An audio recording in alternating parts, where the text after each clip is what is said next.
All right, let's talk about what we said we were going to get into.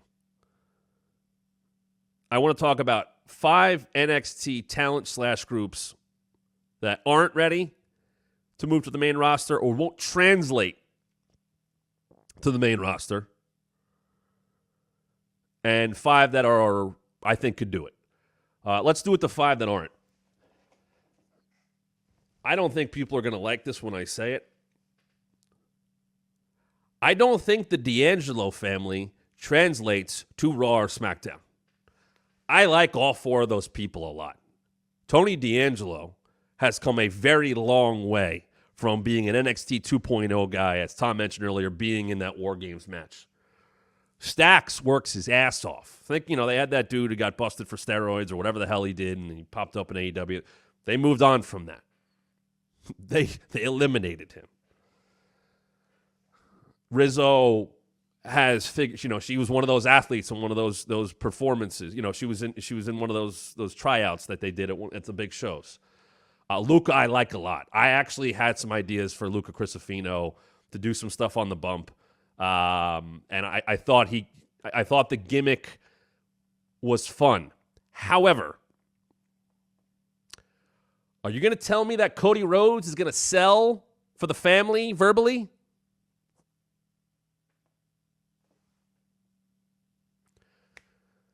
You're going to tell me that Drew McIntyre is going to get worried about getting a hit put on him by the family? I love them on NXT. NXT seems to be this bubble of its own. I think Tony will be fine when he figures out something. Think about what Raw and SmackDown look like right now. Think about what you have to suspend in terms of your disbelief. There's not a lot of that going on, right? You got cross-cutting and spooky promos, but there's no, they got rid of the hourglass and the, appearing in play. Bray Wyatt and what I think they're doing right now, that is a one-off thing, and that can be tough to book. Look at the Bray Wyatt run with The Fiend. It's tough to book. It's tough to take everybody out of reality. This is a sports-based show now. Sure, Tony should be able to threaten everyone's life if they rode off Pretty Deadly, right? And then those guys did a great job kind of going like, oh, we got out of the water, we're okay. Like, it's a hard thing to sell on Raw and SmackDown. Dro, I'm with you. Do they deserve to stay in NXT? Yeah, but they want to go make money. They want to go make some big money and get on Raw and SmackDown. So you got to translate. How does this work? I think all 4 of these as individuals are really good. I think there's a lot of potential there. I think Tony's an underrated wrestler. I think Stacks bumps his ass off and does a good job. NXT, let's get Tom's quote up there. NXT is like Saved by the Bell wrestling. You can't slot Screech right into Friends. Not that Tony D is Screech. He's not. No. I don't. What are we getting them ready for? You're calling up the D'Angelo family to be a mob family on a show that doesn't have those gimmicks around.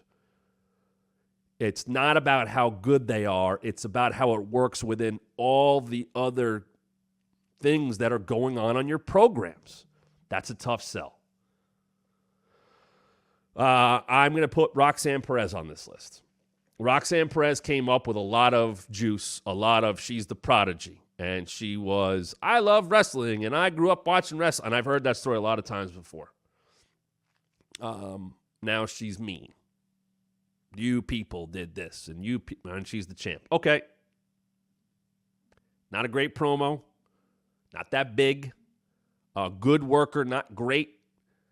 I think there's a lot of work that she felt like she was anointed, and I don't think she has progressed enough. It feels like it happens too often in NXT. You get that fan favorite that loves wrestling, and the automatic move is, I hate you people. Why did I wrestle? Because I loved wrestling. Or why did I wrestle? It's very formulaic. It happens a lot. I think it's happening with her right now. I need to see more layers from her. I need to believe her as a promo more. Another group,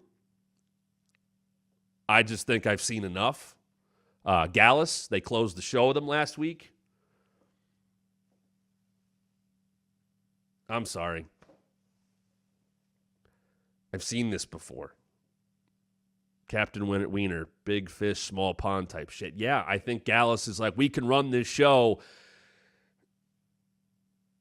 And they don't do anything for me. They don't project. A couple of guys that want to fight. Okay. They could be on top of NXT UK. You can say that they run stuff in NXT. Maybe they work as more of a fodder in a group, but not leading the way. I think that you run into circles with that. Put Lexus King up here. Let's look at this one. Nope. I don't know what that. This is. I don't know. I don't know what the hell he's supposed to be. I didn't get Pillman in AEW. I don't get him now. I think the look is ridiculous. I think that look gets picked apart in a promo by a big name on Raw or SmackDown. How could you not? How could you not? I don't know why he got the push he got. I don't know what they thought they saw in him. And they had him get beat by Dante. Shout out to Dante Chen, by the way. That dude's worked his butt off and has worked hard. And I know that doesn't always mean you do well, but I was happy to see him get that spotlight. However, speaking of him, put Mr. Stone up there, please. How many chances do you get, dude? A manager, to me, who makes it more about himself than anything else. How many chances do you get? At what point do we go, you know what? We tried this, we tried that. He was a babyface manager for Von Wagner. I know a lot of people like him there. But at what point do we go, hey, it just hasn't worked?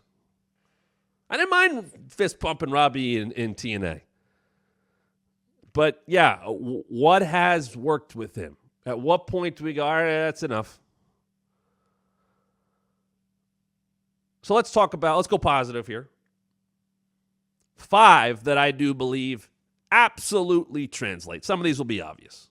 Let's start with the NXT champion. Trick Williams has been money almost from the jump. And I say that as not someone who was ready from the jump, but as someone who had the potential. Bang, he could talk. He carried Carmelo through the majority of promos. He surpassed Carmelo a long time ago in that act. They did a nice job dragging that out, taking their time with it. It wasn't an obvious breakup. Hey, we got to go our separate ways. We want to do great things. Okay, cool. And they kept them somewhat connected, because you can break up a tag team and it doesn't mean they can't still be friends. Trick has it right here. I like Trick because I like that Trick put an extra effort. Trick made a sitcom on social media.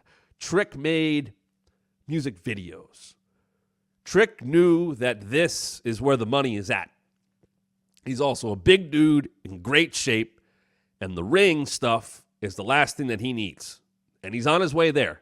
And they've put him in there with good people who are more experienced than him and better than him. And I will say it again and again and again. That is the money. He has been the money in NXT. He has been a real potential main eventer that you invest in for quite some time. So now he's NXT champion. You get him out there cutting promos. He should be working as much as possible. How did Dom get better? He worked more matches than anybody in the company over a year plus. That's what Trick's got to do. Not just the coconut loops in Florida. He's got to be on live events. He's got to be working with the Raw and SmackDown talent that are more experienced than him, that he gets better. Being in there with Ilya was good for him. Being in there with Corbin was good for him. More of that. but he has it. And they know that, which is good. I know Trick can be a main eventer. And not everybody on this list is going to be a main eventer. Let's go to the next name. Fallon Henley has experience. She has been able to do, the cowboy, cowgirl thing with who she was with Briggs and Brooks. She made that work. She leaned into it. And I actually thought that when we saw her do the stuff with Tiffany, even though Fallon was the babyface, the way she treated her, I went, ooh, there's a heel in there. And what do we get now? We get Fallon tired of being a sidekick. I know I'm good. I'm going to show you I'm good. I would have her win that match, by the way. I would have her win that ladder match. But Fallon has gotten better. Fallon takes whatever they throw at her and makes it the best she absolutely can. She can work. I think there is something to her, maybe not super duper star right away, but I think she does everything you ask of her. I think you could put her in a tag team. You could put her in a faction. I think as she, gets more comfortable, there's more there to Fallon, but she's a reliable talent, and I think that goes a long way. Captain Wiener, heel Fallon, best Fallon, certainly the most charismatic, most character-driven Fallon. I like that. It seems like you guys like that a lot. Courtney saying, I love heel Fallon Henley. Ace saying the same thing. Dro, Fallon as a heel was the right booking for the business. I agree completely. Let's get a couple more of these. Ariana Grace might be my favorite person in NXT. See what she's doing right there? She figured it out. She's gotten better in the ring. Another person who dealt with a major injury, was off the TV for some times. But Ariana Grace gets it. Her social media is great. She's very much like Chelsea Green. They're too similar to put them together, but I'm glad they interacted on NXT a couple weeks ago. She's funny. Her facial expressions are good. She knows how to get the most out of even a little time. Her in the Battle Royal was great. That post of when she was trying to, why does everybody have to She's very funny. I know a lot of that is in her genes because of her dad. But that is someone you can put on TV. There's a lot of the iconics. There's a lot of Billie Kay in her, and I mean that in the highest compliment possible. Big fan. Ian saying, works to the back of her house with expressions. She gets it. More people should take after her in terms of being able to get over on the microphone. Her matches don't mean a damn thing. And I don't mean that as a negative. I mean that as I watch her because she makes me laugh, because she plays the chicken shit, because she'll put egg on her face. Chelsea Green has no problem getting egg on her face. This guy right here was the king of that. This is Bobby Heenan for you youngsters out there. Here is his weasel suit. He lost a match. He had to wear the weasel suit. Egg on your face is a good thing. Miz was always willing and is still willing to get egg on his face.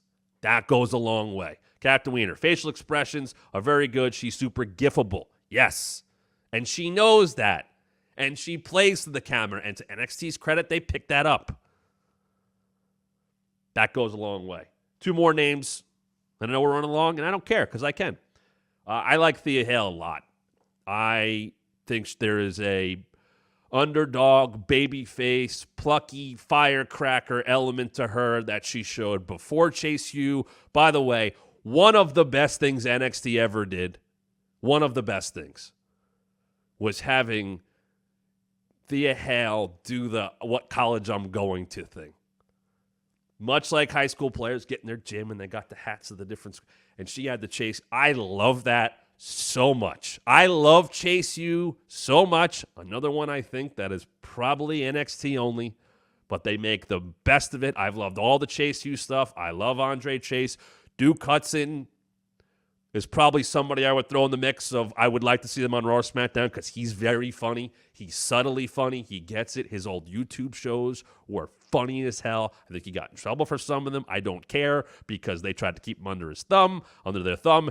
His creativity is excellent. But back to Thea Hale. There's an underdog quality to her. I think you could easily have plugged Thea Hale into what Lyra Valkyria is doing in the Queen of the Ring tournament. The underdog, the Cinderella story. By the way, shout out to EO and Lyra for having the highest rated segment on Monday Night Raw this week. Very interesting. It's almost like you can put anybody in prominent roles if they're good and they'll draw. Doesn't have to be a men versus women thing. It's working. But I think Thea Hale could have fit that. Maybe there is that Cinderella story to her. I think her facials are great. She's, there's going to be a point where she got to calm down. I like that she was kind of mean for a bit and then got back to her roots. That's someone else who has been given some weird stuff, some funny stuff, some tough, and she's made it work. She can work. She's quick. She's fun. She checks a lot of boxes. I think she could be a super fan favorite if given the opportunity. And I think she's gotten over in a very big way. And I don't like to overrate how people get over in NXT because I think it's often the same 300 or 400 people, and they get their favorites. But I like what Thea Hale has done. One more, and I still think she needs work, but I like Sol Ruca. I like Sol Ruca from the jump. I was lucky enough to be on the call for the first Soul Snatcher, and I had heard about it. I had heard about the Soul Snatcher, and I had heard a story because they used to do these things called PC Lives. People may have heard of this. They would do these things called PC Lives. They weren't house shows. They weren't live events. But it was those type of matches, and they would have them in the PC. And we'd get people reps and all that. Good way to get reps, a step up of, PC training, but a step below house shows and live events. And I had heard a story that the first time Soul hit the Soul Snatcher in front of what the crowd was just the other people who worked at NXT, the people we haven't seen, all the up-and-coming talent, all the people they signed, and Montez Ford was there. And I think there's, it's internal clip, but I think I saw it. When Soul hits the Soul Snatcher, they're actually shooting the show like they do NXT. So Montez is in the crowd up in the corner, and when she hits that, he gets up and, you can see him losing his mind. He is he turned into a fan right there. And I saw it after the fact. And I was, I heard, hey, she's going to hit it tonight. And it was on Level Up. And I went, all I was told was, it looks awesome. It's a big deal if she nails it. So I was on the call with Sudu, no longer with the company, and Byron Saxton. And we didn't tell Byron. I knew it was coming. I hadn't seen it. And she hits it for the first time, and she hits it clean. And I come out of my – I put it in my broadcasting reel just because of how natural my reaction was to that. And Byron's. And so it was unbelievable. I think it's contrived at times. I think they got to do better ways to get in and out of it. That's okay. But I saw it, and I went, they have something there. That's it.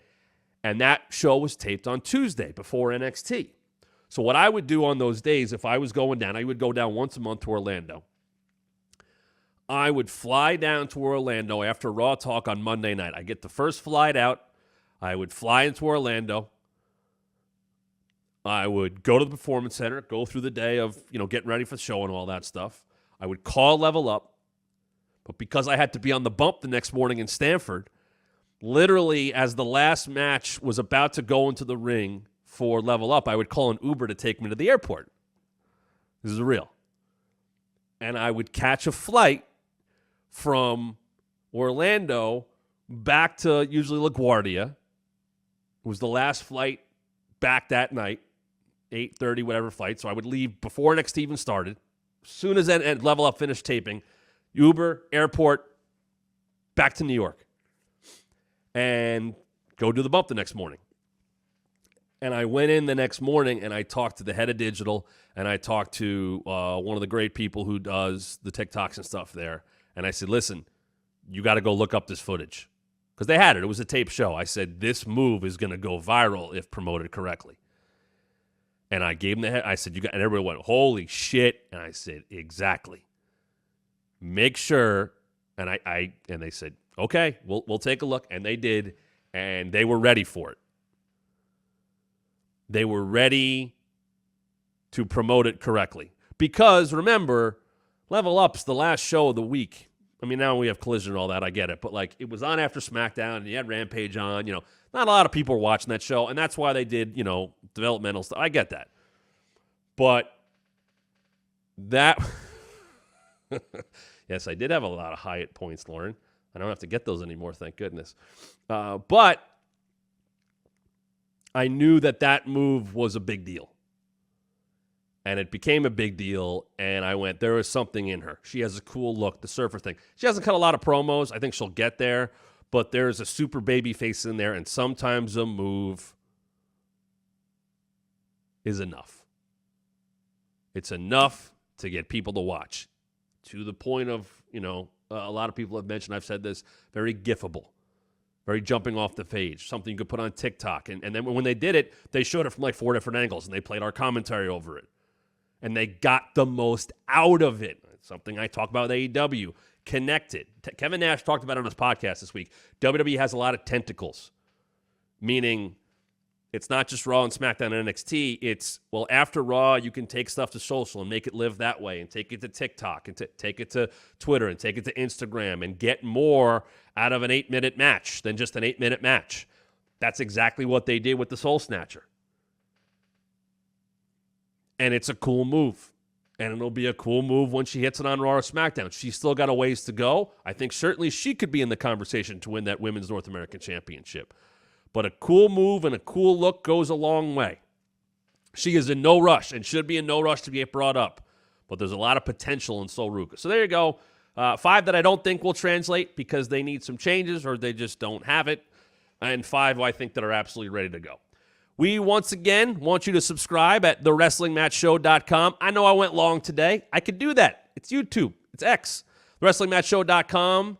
Make sure you subscribe with the social handle and send a screenshot of that to thewrestlingmatchshow@gmail.com, and you can win a signed Double J, Jeff Jarrett, Major Bendy. Shout out to the GCW Commissioner, Matt Cardona. Love to have him on the show soon. But you can do that. So subscribe right now. Send a screenshot so we can see it with your social handle. And email us so you can win that Jeff Jarrett, Major Bendy.